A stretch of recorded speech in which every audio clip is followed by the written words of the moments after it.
बात बोलेगी के नए एपिसोड में आपका स्वागत है। आज हम लोग महामना पंडित मदन मोहन मालवीय का जिक्र करेंगे और मालवीय जी का जिक्र काफ़ी विस्तार मांगता है। उतने डिटेल में मैं नहीं जाऊंगा कभी, क्योंकि उनका जीवन काफ़ी लंबा था, काफ़ी उथल पुथल भरा था, काफ़ी फलदायी था, काफ़ी सारे काम उन्होंने किए। और इन कामों में हम सब जानते हैं कि बनारस में विश्वविद्यालय बनाना सबसे प्रमुख है, लेकिन वो एक काम भर है। उनका काम सैकड़ों की संख्या में है उस कद का, और वो उन्होंने बहुत शुरू से, बचपन से शुरू किया और आखिरी दिन तक सक्रिय रहे। कांग्रेस का 3 बार अध्यक्ष बनना और हिंदू महासभा से लेके कई सारी संस्थाओं में सक्रिय रहना और सक्रियता दिखाना, अखबार पत्रकारिता उन्होंने इतनी बड़ी की। तो इन सब चीज़ों में मैं नहीं जाऊंगा, मैं सिर्फ उस एक प्रसंग पे बात ले आऊँगा जहाँ गांधी और उनका टकराव दिखता है। गांधी उनको बड़ा भाई मानते थे, बहुत आदर करते थे। गांधी उनसे 50 चीज़ों में राय पूछते थे, ख़ास तौर से कभी भी हिंदू धर्म और संस्कृति और इससे जुड़ी चीज़ें हो तो वो उनसे पूछते ही नहीं थे, बल्कि उनसे कथा सुनते थे कि आप हमको कथा सुन। और ये रिश्ता ऐसा गहरा था, लेकिन इसमें कहीं ना कहीं होड़ भी थी एक दूसरे से आगे निकलने की। और ये होड़ गांधी ने कैसे जीती, ये होड़ कोई आप आज के दौर में या चुनावी दौर वाली होड़ से उसकी तुलना नहीं कर सकते, लेकिन एक आज़ादी की लड़ाई में सारे नेताओं के बीच और उनकी समझदारी के बीच एक किस्म की होड़ थी। अभी कुछ दिन पहले मैं दरभंगा गया था, तो वहाँ ये सवाल काफ़ी प्रमुखता से आया कि बीएचयू बनाने में वहाँ के महाराजा, दरभंगा महाराज लक्ष्मेश्वर सिंह का योगदान क्यों नहीं याद किया जाता, जबकि उन्होंने चंदा ज़्यादा किया। वो उस कमेटी के अध्यक्ष थे जिसने बीएचयू की कल्पना की और मंजूरी से लेकर बनवाने तक का काम किया। उन्होंने अपने संपर्क से ज़्यादा बड़े चंदे दिलवाए, और अगर कुल योगदान देखा जाए तो मालवीय जी से ज़्यादा लगेगा, कम नहीं लगेगा। वहाँ मैंने ये जवाब सोचा और दिया कि मालवीय जी आम लोगों के लिए लड़ रहे थे, आम लोगों से चंदा किया, आम लोगों की बात कर रहे थे। महाराजा थे, उनको महाराजाओं वाला संपर्क मिला, उनके स्वार्थ भी महाराजाओं वाले थे, उनको शिक्षा से ज़रूर प्रेम था, तभी ये सब किया, लेकिन वो महाराजा थे। और इसलिए जब कॉमनर और महाराजा की बात आती है तो आज़ादी की लड़ाई कॉमनर्स की तरफ उसी पॉइंट से बदली है जहाँ से बनारस हिंदू विश्वविद्यालय बना। और बनारस हिंदू विश्वविद्यालय बनाने के समय की जो कहानी है कि गांधी आए और उन्होंने वहाँ भाषण दिया जोरदार, वो एक बहुत फ़र्क साफ दिखा देता है कि एनी बेसेंट और दरभंगा महाराज गांधी के भाषण से काफ़ी परेशान हुए। एनी बेसेंट तो काफ़ी नाराज़ हुई और ये सब लोग उठ के जाने लगे, राजा महाराजा समेत सारे, लेकिन मालवीय जी ताली बजाते रहे। तो ये एक फ़र्क है जो बताता है कि मालवीय जी की पक्षधरता क्या थी और उनकी पक्षधरता क्या थी। ठीक यही बातें संजोग से थोड़े दिन में गांधी वर्सेज मालवीय जी में भी दिखाई देने लगी। मैं बाकी सारे प्रसंग की चर्चा नहीं करूंगा और उनके बीच के रिश्तों की चर्चा नहीं करूंगा। बहुत स्नेह का रिश्ता सब दिन रहा और आपस में समझ और विचारों का आदान प्रदान, ये सब चीज़ें चली हैं। लेकिन जब असहयोग आंदोलन हुआ और बीएचयू नया नया बना था, तो मालवीय जी को लगा कि ये जो स्कूल कॉलेज के बहिष्कार का कॉल गांधी दे रहे हैं, ये कॉल सही नहीं है। इस आह्वान को वो से सहमत नहीं थे और वो इसका विरोध करते रहे, और विरोध खुल के हुआ, कोई ऐसा नहीं है कि उन्होंने कोई। और ये दोनों के बीच इस पे काफ़ी टकराव भी हुआ जगह जगह, और इस पे बहस हुई, शहर में भी काफ़ी चर्चा हुई, बीएचयू के अंदर भी काफ़ी सारी चीज़ें चलती रहीं उस समय। कृपलानी उस समय बीएचयू आ गए थे, जो कुछ दिन तक मालवीय जी के निजी सहायक के तौर पे भी काम कर रहे थे, वहाँ फिर पढ़ाने लगे थे। लेकिन कृपलानी समेत काफ़ी सारे लोग आंदोलन के पक्ष में थे और वो यूनिवर्सिटी छोड़ना चाहते थे, लेकिन वो चाहते थे कि इसकी अनुमति पहले मालवीय जी दें, गांधी जी दें, तभी छोड़ें, ऐसा ना हो कि नया बना विश्वविद्यालय बैठ जाए। तो ये टकराव कोई ऐसा नहीं था कि एक दिन में ऐसे खड़ा हो गया और एक दिन में आमने सामने आके दोनों एक दूसरे से टकरा गए। दोनों अपना अपना काम करते रहे और अपने अपने पक्ष में तर्क देते रहे। मालवीय जी का मानना था कि अभी अगर सरकार यही शिक्षा दे रही है जिसको गांधी बुरा मानते हैं और जिससे मुक्ति आज़ादी की शर्त मानते हैं, तो इसी शिक्षा से तो गांधी भी शिक्षित हुए हैं, इसी से तो बाकी लोग भी शिक्षित हुए हैं।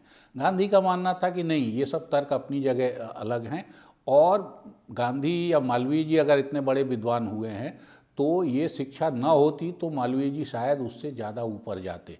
आखिर शंकराचार्य को, कबीर को, ऐसे संतों को और विद्वानों को किसने पढ़ाया था? वो तो हमारी शिक्षा प्रणाली ने पढ़ाया था। तो अंग्रेजी शिक्षा व्यवस्था उस हिसाब से नुकसानदेह है, ये बात गांधी मानते रहे और इस पर बहस चलती रही। फाइनल जो हुआ वो बीएचयू का ही किस्सा है, इसलिए मैं उसी प्रसंग पे आता हूँ, और उस प्रसंग के बाद आपको ये जाहिर हो जाएगा कि इस रेस में क्यों मालवीय जी पिछड़े और क्यों गांधी आगे निकल गए।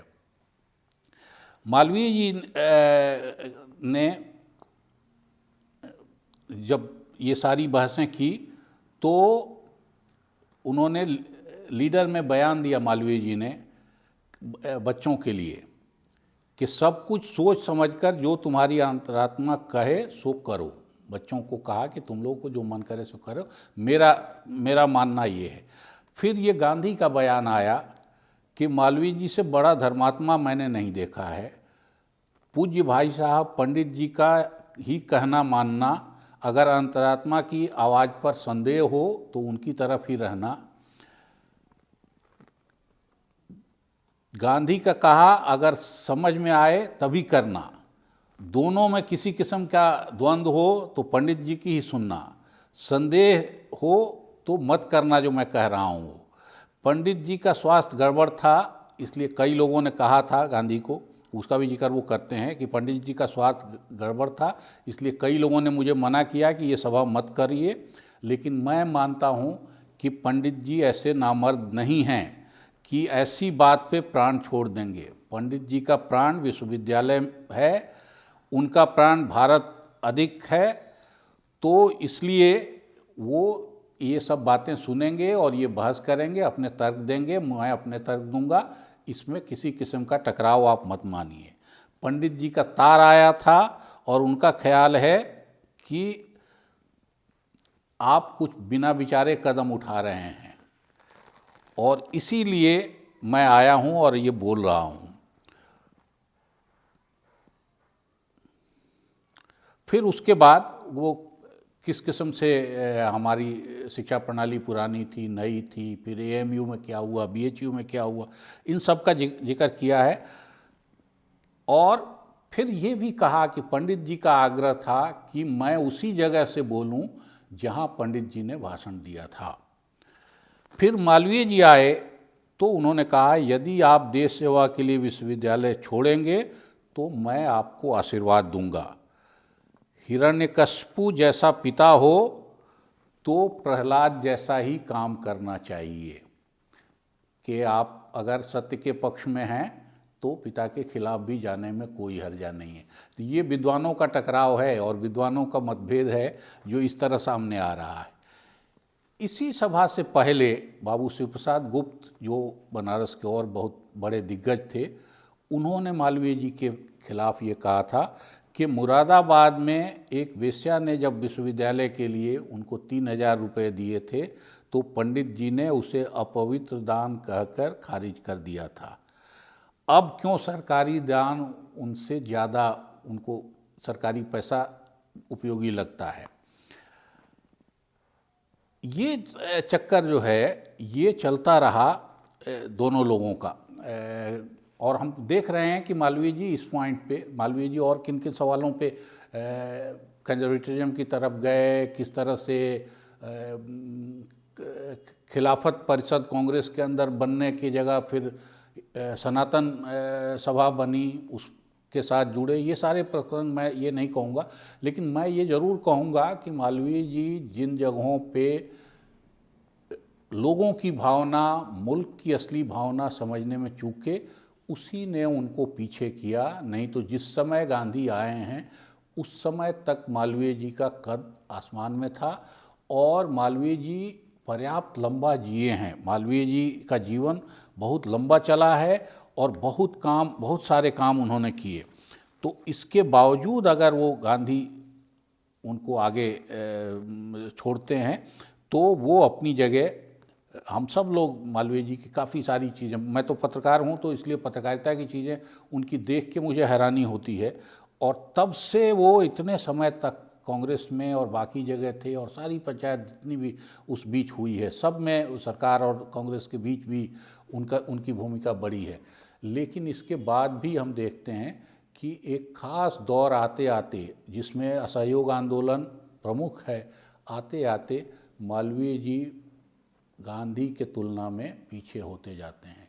तो गांधी ने मुल्क की नब्ज को, अंग्रेजी शासन की कमजोरियों को, अपनी ज़रूरतों को ये ज़्यादा बढ़िया ढंग से पहचाना। हिंदुस्तान की शक्ति कहाँ है, हिंदुस्तान की कमजोरी कहाँ है, शक्ति का उपयोग कैसे होगा, कमजोरी कैसे दूर होगी, इन सब पे काम किया। मालवीय जी का सनातनी पंडित शायद इन सब चीज़ों को ठीक ठीक नहीं समझ पाया, और कहीं न कहीं वो समझ उनको पीछे ले गई। आज की कहानी इतनी ही। आगे फिर कभी बीएचयू का भी प्रकरण और मालवीय जी के जीवन के दूसरे किस्सों का समय आएगा तो हम फिर उसको लेके हाजिर होंगे।